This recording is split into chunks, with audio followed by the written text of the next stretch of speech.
Hey everyone, it's Pittico from Rock Daydream Nation, and today I've got a very special guest. I've got Angie Moon, who's the author of a fantastic new book that's just come out called Crime of the Century. How are you going, Angie? Hi, I'm Angie Moon. I'm doing well. And this is my book, Crime and Century, right here. So it's a nonfiction book about classic rock and true crime. And Led Zeppelin are actually mentioned in the book. We talk about Squeaky Fromy trying to deliver a message to Jimmy Page while they were on tour in the US. We also talk about John Bindon and that whole mishap with having him as their bodyguard on their last US tour. So that's a pretty interesting story. And that was a pretty big celebrity trial, actually, because John Bindon was an actor who was also a bodyguard. And that was at the Old Bailey, where one of the first celebrity trials ever happened, actually. But that's another subject for another book. So yeah, there's a few bands in here that they're going to be featured in multiple chapters. So the bands would be the Kinks, the Who, and Led Zeppelin. So Led Zeppelin are featured twice in this book. So in the first section, in the first chapter that's featured in, we talk about Squeaky Fromy. So Charles Manson had a lot of classic rock connections, but so did his family. So I talk a lot about Bobby Beausoleil in this book and his association with Kenneth Anger. And Kenneth Anger, obviously he befriended Jimmy Page. He stayed at Aleister Crowley's house, and then they had a falling out. Jimmy Page was supposed to do music for one of his films, and then that didn't work out, so he brought in Bobby Beausoleil to do the music instead, and that's what delayed the premiere of that film. But then related to that was Squeaky Fromy, another Manson family member. And Squeaky Fromy was the one who tried to kill President Ford. She was the first woman to try to kill the president. And actually, like both assassination attempts on Ford were done by women. And that's the only time that a woman has ever tried to kill the president of the United States. But anyway, not long before that, Squeaky Fromy tried to deliver a message to Jimmy Page while he was on tour in California, and she couldn't get to him, but she did get to like the band's manager or somebody like that, some behind the scenes kind of business person, and then they just threw that letter right into the fire. But that person ended up recognizing Squeaky Fromy when she was all over the news for trying to kill President Ford. The other story is John Bindon, who was accused of killing a mobster. So John Bindon was somebody who was always a bit of a delinquent, and he had a pretty long rap sheet. But then the director Ken Loach gave him a new lease on life by casting him into a movie, and he found that he was a pretty talented actor. But acting didn't pay all the bills, and I can imagine he wanted to live a pretty lavish lifestyle and do drugs and stuff like that. And he had to, do other jobs besides acting because for many actors that alone doesn't pay the bills. So he did some security work, and Led Zeppelin hired him as a security guard for their very last US tour, which ended really badly. So by this point, they were such a big band that they could bring, friends and family with them. So I think was it Peter Grant's son who tried to take a sign from this venue in California with it was just a carved wood sign with Led Zeppelin on it. He wanted to keep the sign as a souvenir, and then the security guard was not happy, and the security guard was just scolding him, and then John Bindon and then John Bonham and then Peter Grant were all running after the security guard, beating him up. I think the police were after him, and then Led Zeppelin just at the end of the tour they just all scattered, and then that was just like then tragedy hit. It was crazy. And then I think not long after that, maybe a year or two later, John Bindon was accused of killing someone, and then he just made this like miraculous sort of escape after killing somebody at this club. He ran away. A lot of the evidence was burnt, thanks to his girlfriend. And then he got on a plane, went to Ireland where he had family, and then he stayed in Ireland. And then eventually he turned himself into the authorities. He was like bleeding. Like he was lucky to be alive when he made it to Ireland. Like he was just sent straight to hospital. And then he Mm. was tried at the Old Bailey, and that's where a lot of celebrity trials happen. So that's actually where the Cray twins were tried. And then one of the very first celebrity trials ever happened at the Old Bailey, but technically not in the same Old Bailey as the Cray twins or Bindon. But yeah, that was definitely a crazy story. Yeah, well, it's sort of truth is sometimes stranger than fiction. I could ask you a question. What do you think was the obsession with a lot of the 70s rock stars with the dark arts or the occult? So you've got Jimmy Page and Aleister Crowley. Richie Blackmore was into seances and also had an interest in Aleister Crowley, Ozzy Osbourne, Black Sabbath. What do you think was the the mystique about the occult, especially in a lot of those classic rock bands, late 60s, early 70s. I think just the aesthetics behind it are really cool. I think that's part of it is just that is really cool. I think there's just this mystique. It's kind of mysterious. And it's kind of like when you read about it, it's almost like you feel like you have a secret and you're in on the secret. And Mm, not everyone knows it. So, you can definitely confuse the normies and it kind of sets you apart from them. I think the aesthetic is just really cool. Like I love looking at like very pagan occult stuff. I'm a big atheist myself, but I do find all that really fascinating, even though I don't really believe in it. I do find it fascinating.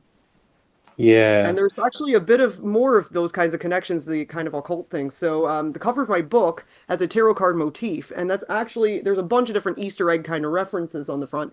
So whenever I'm at the book fairs, I always tell the story multiple times to people. So anybody who's seen me at a book fair has heard this like a bunch of times. My husband probably has memorized the story by now.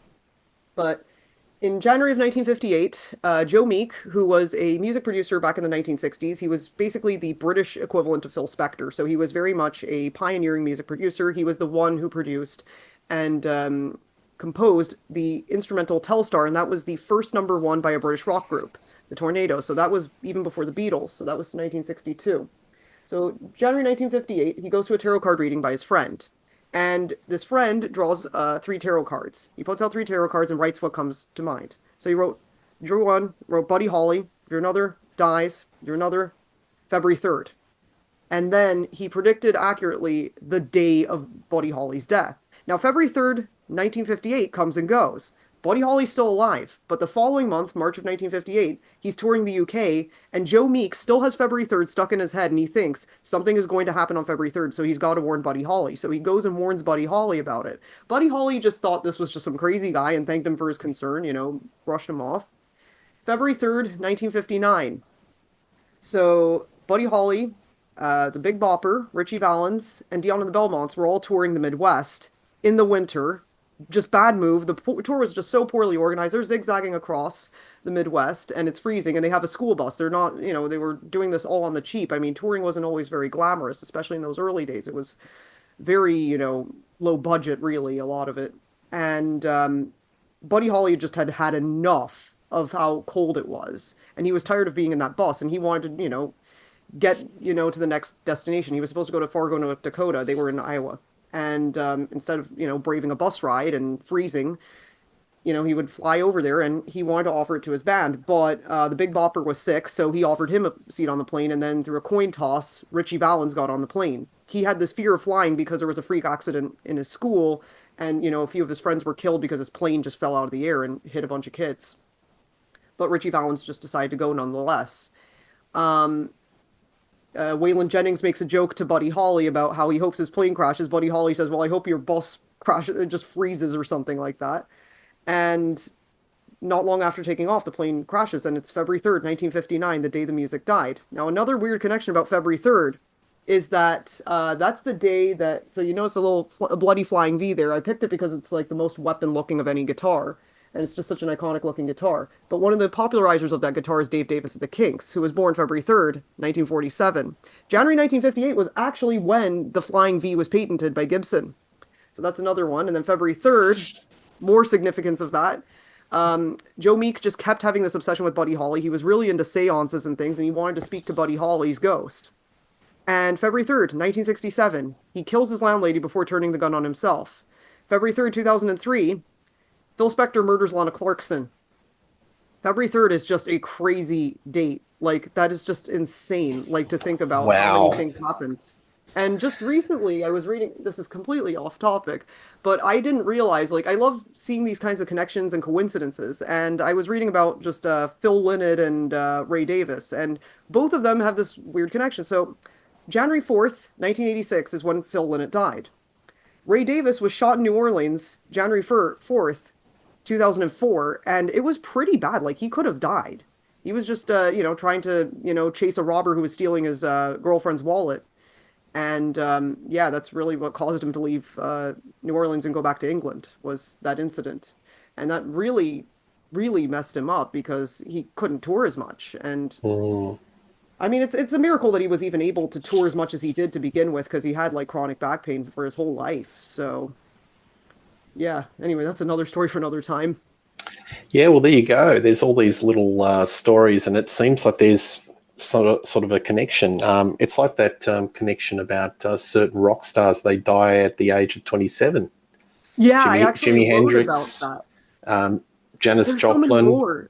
Yeah, I um, think I put together a Amy huge list, like the Winehouse. complete 27 club. So that's on my blog. It's actually quite popular now. That blog post, I released it on my 27th birthday, so that was back in 2021. And there's just so many stories. And when I did the statistics on when rock stars die, there is that huge spike at 27. It's actually really crazy just to see that. Yeah, It's really sad too. Just I how much know. more could be accomplished? Like how much more? Absolutely. But fantastic to have you on the show, Angie. It's Thank you. great. Viewers, do yourself a favor, check out Angie's book. So, how can viewers get this book? Is it on So Amazon? yeah, yeah. So you can buy it directly through me. I've sold a bunch of books I'll directly put to the people. link. Yeah. Yep, So it's Crime of the Century. CrazyOnClassicRock.com, and then it's buy, and then there's dashes between buy and then Crime of the Century. So between each word there's a dash. I'll just send you the link, and then you can put in the description. absolutely. And will there be a Yeah. sequel? I heard a Yes, rumor that's that actually maybe what there I've might be a intended to sequel. do. Yeah, so I've written out the list of stories that I want to put in part two, and I think what I'm going to do is I originally wanted to do songs about true crime in the second book, but I think it's just because of the licensing song lyrics, I'd rather just put that on my blog and put that as promotional content just for you guys, and it's free to read, and I can talk about true crime there. Maybe I'll even once I get a new computer, I can do streaming and stuff like that and talk about these songs and things. But no, the second one's going to be stories that I missed, that I didn't put in this first book that I just found out about after the fact, which there's quite a few of those. And then stories about musicians who were murdered. And then I want to do kind of a side quest after that at some point and talk about celebrity trials. That's actually just one of my big interests because when I was a baby, the whole O.J. Simpson trial was going on, and I feel like that was kind of a sign. Maybe that was what I was meant to do, was write all about true crime.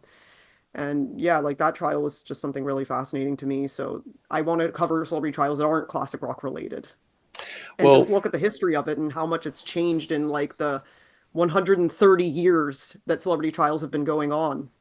yeah. Well, reading your blog or reading the preface to your book, you said that there wasn't a market for classic rock and true crime, and you certainly nailed it. So there you go. Thanks. You're the originator. You've been able to mesh it in. So that's great. Yeah. Like, thank you. Thank you. Yeah. Once again, great to have you on, Oh, Angie absolutely. My pleasure. Moon. No, I had a lot of And fun. as I said, I'll put the links down, and viewers, there'll be more shows on Rock Daydream Nation coming soon. Anyway, nice to have you on. Have a good night. All the best. Thanks. Thank you.